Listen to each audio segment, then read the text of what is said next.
नमस्कार, स्वागत है आपका एसडीवी न्यूज पर। जिस तरीके से पहलवानों का धरना प्रदर्शन जारी है बृजभूषण सिंह के खिलाफ, लेकिन उसको लेकर अब बड़ा खुलासा हुआ है। दरअसल पोक्सो एक्ट के तहत जो मुकदमा बृजभूषण शरण सिंह के खिलाफ दायर किया गया था, अब ये पता चला है कि वो लड़की बालिग है जिसे नाबालिग कहा गया था और ये पोक्सो एक्ट लगाया गया था। दिल्ली पुलिस ने बाकायदा बड़ा खुलासा किया है कि लड़की बालिग है और पोक्सो एक्ट जो बृजभूषण शरण सिंह पर लगा है वो अब हटेगा। इस पूरे मामले पर बातचीत करने के लिए हमारे साथ हैं वरिष्ठ पत्रकार अजय जी। उनसे जानेंगे कि आखिर उनके इस पूरे मामले पर क्या राय है। सर, जिस तरीके से ये पहलवानों का धरना जारी है, सवाल शुरू से ही उठ रहे हैं, लेकिन अब ना सिर्फ वो लड़की जिसने ये शिकायत दर्ज कराई थी, ये एफआईआर कराई थी, उसके चाचा ने बड़ा खुलासा किया है, बल्कि दिल्ली पुलिस ने भी ये खुलासा किया है कि वो लड़की बालिग है। तो ऐसे में झूठा आरोप पोक्सो एक्ट के तहत ये धाराएं लगवाई गई, यानी बीजेपी और बृजभूषण शरण सिंह को फंसाने का एक बड़ा षड्यंत्र इन पहलवानों ने रचा है। आपको क्या लगता है? देखिए, ऐसा है कि ये योजनाबद्ध तरीके से भारत इधर बड़े अच्छे ढंग से प्रोग्रेस कर रहा था। देश के प्राइम मिनिस्टर और तमाम लोग डायरेक्ट इन पहलवानों से वो कर रहे थे, बातचीत करते थे, अधिकतर फ़ोन कर देते थे। मतलब बहुत बड़ी बात है, कोई देश का प्रधानमंत्री, ये लोग जब कहीं हार जाते थे या सेकंड थर्ड या नहीं आ पाते थे, तो प्रधानमंत्री स्पेशली तुरंत ही कहते थे कि घबराओ मत। मतलब एक प्राइम मिनिस्टर डायरेक्ट कह दे, जो ही बच्ची ने उसमें डिस्क्वालीफाई हुई, तुरंत कह देते थे घबराओ ना। इवन कुछ लोग अगर एशियाड वहाँ नहीं जा पाए, वहाँ पे काफ़ी पिछड़ गए, तो प्रधानमंत्री का उन्हीं पे फ़ोन जरूर गया, पहले गया तुरंत ही। तो उससे उनका मॉरल डाउन हो गया। कुछ लोगों के अंदर सुसाइड फीलिंग आ जाती है, कुछ के अंदर, चूँकि आजकल प्लेनों में आ जाए, तो प्रधानमंत्री के फ़ोन से बड़ा असर पड़ा था। इंडिया बड़ी तेज़ी से ग्रोथ कर रहा था। अब अंदाज़ लगाया जाता था ओलंपिक में लगभग 8-9 पदक। तो है क्या कि ये पूरे एक इंटरनेशनल लेवल पे एक साजिश हुई कि भारत को बदनाम करने के, ये देशद्रोह के दायरे में आते, भारत को बदनाम करने के, और ये पहलवान तो बेकार हो ही जाए, आगे आने वाली क्रीम भी बेकार हो जाए। और रहा ब्रजभूषण सिंह का, तो ब्रजभूषण सिंह ने कुश्ती में योगदान किया है। अच्छा, पूरे भारत से पहलवान आते हैं, ऐसा नहीं कि सिर्फ हरियाणा से। गुरु हनुमान जी का जो योगदान था, चांदगी राम का, बहुत बड़ा योगदान था। उन्होंने करेक्टर मेंटेन करना सिखाया। तो है क्या है कि एक करेक्टर मेंटेन था। इन लोगों ने एक योजनाबद्ध तरीके से इनको डिस्टर्ब करने की कोशिश की, और उसमें क्या है, एक बाबा, एक हुड्डा, एक गुड्डा, जिसको गुंडा भी कहते हैं, हुड्डा, गुड्डा, और वो अमूल बेबी, ये सब लग गए। उसके साथ क्या हुआ कि आप लग गई। तो आपने क्या किया, ये सारा फाइनेंस आपका और कांग्रेस का है। इस लड़की के पीछे क्या है, जहाँ से पूरी साजिश करी गई, वो हुड्डा का पर्सनल अखाड़ा है। वहाँ से साजिश, उसके लोग गए, कुछ सिख लोग गए थे, जो केजरीवाल के कहने से मान के खास है। हालांकि मान भेजने वालों में नहीं, केजरीवाल के दबाव में मान ने भेजा, क्योंकि मान इतने खुराफात में नहीं रहता है जितना केजरीवाल रहते हैं। इन्हीं का इन लोगों ने योजनाबद्ध तरीके से एक बच्ची को तैयार किया, उसको वो दिया। अब आपको बताना है कि उसमें क्या हुआ, उसमें हाई कोर्ट ने आदेश किया, 2 एफआईआर हुई, 2 एफआईआर सुप्रीम कोर्ट ने जब पूछा तो पता चला पुलिस ने 2 एफआईआर की पहले से। पुलिस ने जब जाके वहाँ बताया, इन लोगों ने ये भी बताया था वो लड़की मृत हो गई। उसका डेथ सर्टिफिकेट भी शो किया था, उसका डेथ सर्टिफिकेट भी। जब वहाँ पे पुलिस गई तो देखा लड़की जिंदा है। तब उसने बताया, वो बताया कि उन्होंने नौकरी का वो दिया था, और उसकी उम्र 2 साल कम बताई थी। ये 22 फरवरी की बात है, और 2004 की उसका जन्म है। वो 19.5 साल की लड़की है। इन्होंने क्या किया, योजनाबद्ध तरीके से वो करके इन्होंने किया। अब क्या है कि ये हुआ कि बलात्कार का, और उसके चाचा ने आके प्रेस कॉन्फ्रेंस की। इसके पहले भी पुलिस वहाँ जब गई, उसने मृत वो लिया, उसका डेथ सर्टिफिकेट, फिर वो जो उसका डेथ सर्टिफिकेट जो था फर्जी था, फिर जो बर्थ सर्टिफिकेट था वो भी फर्जी निकला। जब वहाँ पर गए हॉस्पिटल से, तो पता चला कि ये 2 साल पहले हुई थी, 2 साल कुछ महीने पहले। स्कूल से जब स्कूल से लिया तो जाकर के हॉस्पिटल से लिया, जाकर के वहाँ से कंफर्म हुआ। स्कूल के बाद जब हॉस्पिटल से कंफर्म हुआ, तो पुलिस ने जो आयो बना था, इन्वेस्टिगेशन अफसर, उसने रिपोर्ट लगाई। उसने इन लोगों का वेट भी किया, आरोपियों का वेट किया। उसने काफ़ी उस पर पर्चे काटे, पर्चे काटना होता है। जब उसने फुल फ्लिप किया और उसने कई एफिडेविट लिए, इन लोगों से, आरोपियों से मांगा, तो इन्होंने जो दिया, तो ये आरोपी फंस रहे थे। चूँकि आरोपी फंस रहे, मगर पुलिस इतने दबाव में थी, आरोपियों के सामने उनकी हिम्मत नहीं थी कि जो वहाँ जाके अखाड़े में चले जाए किसी पहलवान से। पुलिस को बहुत डिस्करेज भी किया गया, बहुत ज़्यादा डिस्करेज किया। पुलिस की हिम्मत भी नहीं हुई, चूँकि एक आयोग की इतनी हिम्मत नहीं कि जाके वहाँ पे कुछ कर सके। इसके बाद क्या हुआ कि उनके चाचा ने प्रेस कॉन्फ्रेंस की, चाचा ने प्रेस कॉन्फ्रेंस की। उन्होंने बताया कि हमारी लड़की जो है भतीजी, वो इतने उम्र की है, ये जो है 19.5 की, इन लोगों ने जानबूझ के पास्को बनाया। तो एक तो बालिग और नाबालिग वाली पास्को वाला अपने आप ऑटो बैठ के, उसके बावजूद भी आप समझ लीजिए ये लोग सब चुप रहे, खामोश रहे। जब इन्होंने देखा हम फंस जाएंगे तो इन्होंने एक फर्जी ड्रामा किया, हम जाके अपने मेडल गंगा जी में बहा दे। गंगा जी में कहीं नहीं बहाते, अगर बहाते भी तो एक गोताखोर उसके थे, एक बाबा के गोताखोर आगे से पकड़, किसी सूरत में मेडल तो दूर रहा, इनका अभी पेन गिर गया था। इन्हीं के अंग महिला पहलवान का नाम नहीं लेना जाने, तो सामने बाथरूम वहाँ सब जगह देखा गया, पेन मतलब गिरने पे पोजीशन थी, पूरे प्रशासन मतलब वो हो गया था, पेन गिरने पे इनकी ये पोजीशन।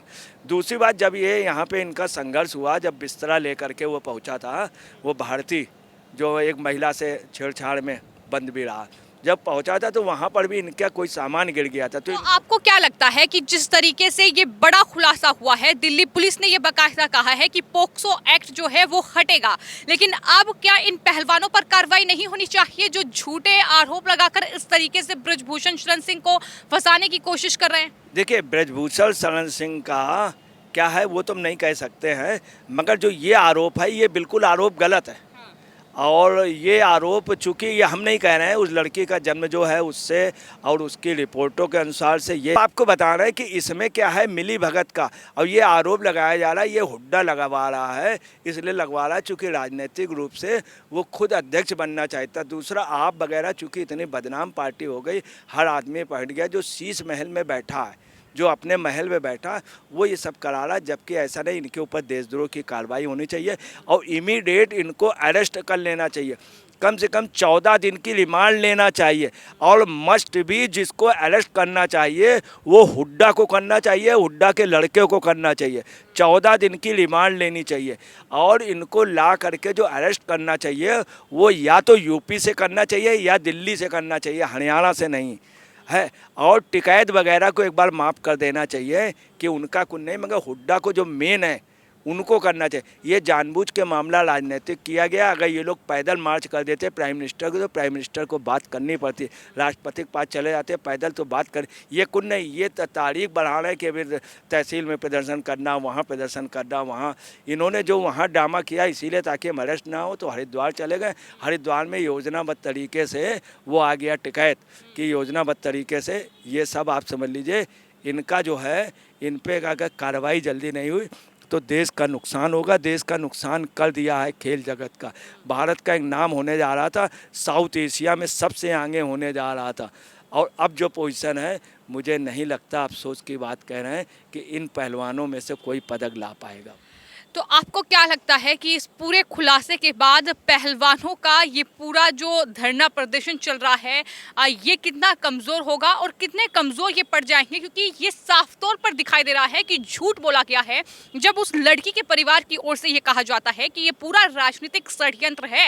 अगर लड़की के साथ ऐसा हुआ है तो परिवार को ये जानकारी देने के बजाय वहाँ जाकर FIR कराई जा रही है। परिवार को इस बात की जानकारी नहीं है, जब SIT उनके घर पर पहुँच रही है तब वो जान पा रहे हैं कि लड़की को इस तरीके से गुमराह किया गया है। इन पहलवानों, उन्होंने साफ तौर पर नाम लिया है विनेश, साक्षी मलिक और साथ ही बजरंग पूनिया का। तो इस तरीके से आखिर ये क्यों किया गया और क्या बड़ा राजनीतिक उद्देश्य इन तमाम पहलवानों का है, ये तमाम चीजें मैं आपसे जानना चाहूंगी। ये पूरा रहस्य ये है कि आपको बताना है कि एक वेल प्लान बेस पे ये हुड्डा के अखाड़े से और पंजाब के कुछ पहलवान, जिसमें हुड्डा का और केजरीवाल का और अप्रोच रूप से मान का, और इसमें राघव चड्ढा का भी योगदान रहा है, चूँकि वो सांसद थे, उन्होंने के भी ये एक योजनाबद्ध तरीके से गेम खेला गया ताकि भारत की बदनामी, मोदी की नहीं, भारत की बदनामी हो, भारत फेल्योर हो जाए।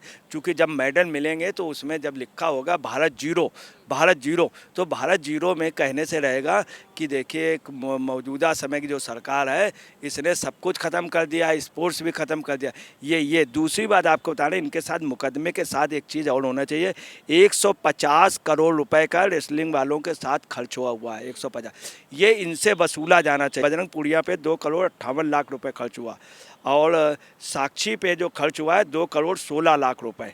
और इन पे भी लगभग बिगेश और इन पे लगभग 2-2 करोड़ से ऊपर खर्च हुआ। ये सारा पैसा जो ये इनसे ले लेना चाहिए। और जो मेडल है वो भारत सरकार की धरोहर है, भारत सरकार अपने उस पे ले लें, अपने उस पे ले लें। भारत सरकार अपनी सुरक्षा में रख लें, किसी अच्छे म्यूजियम में, ये देश के स्वाभिमान के म्यूजियम में उसमें रख दें। मेरा आखिरी सवाल ये है कि जो ये पूरा खुलासा हुआ है, जो अब आगे कानूनी कार्रवाई होगी, पोक्सो एक्ट जो है वो ये माना जा रहा है दिल्ली पुलिस के बयान के बाद कि वो हट जाएगा। मामला सिर्फ छेड़खानी का बचेगा, जिसमें जल्द ही गिरफ्तारी नहीं हो सकती जब तक कि जांच नहीं होगी। तो अब ये जो धरने प्रदर्शन की बात कर रहे हैं, कह रहे हैं कि इंडिया गेट पर अमर अनशन करेंगे, तमाम बातें कही जा रही हैं, तो आपको क्या लगता है कि अब तक तो ये इस एजेंडे को लेकर आगे बढ़ रहे थे कि गिरफ्तारी होनी चाहिए बृजभूषण की, लेकिन अब उसमें भी फेल हो चुके हैं, तो अब आगे क्या हथकंडा अपनाएंगे? ये है, देखिए इन लोगों का पूरा पूरा टूल किट का हो रहा है। एक साथ 12:30 पे तीनों लोग एक साथ मैसेज करते हैं ट्वीट में, एक साथ ट्विटर में डालते हैं कि ये कार्यक्रम हमारे वो, ये एक्चुअली में ये गाइड हो रहे हैं और गलत लोगों से गाइड हो रहे हैं। ये पहलवान भी फंस गए।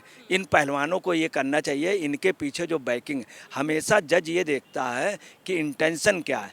अब बैक करने वाले को उनको भी सज़ा होती, कायदे से इनको जो बैक कर रहे हैं उनको सज़ा दे देनी चाहिए। और इन पहलवान को अगर माफ़ी मांग लें तो इनको क्या करना चाहिए, इनके मेडल इंडिया गवर्नमेंट जब्त कर ले और जो ये 2.5 करोड़ रुपए का है ये इनसे पेनाल्टी ले ली जाए और इनको खेलने का और इनको और सुविधाएं दी जाए, इनको माफ़ कर दिया जाए। मगर जो हुड्डा वगैरह इन सबको रिमांड में लिया जाए, 14 दिन से कम रिमांड न लिया जाए।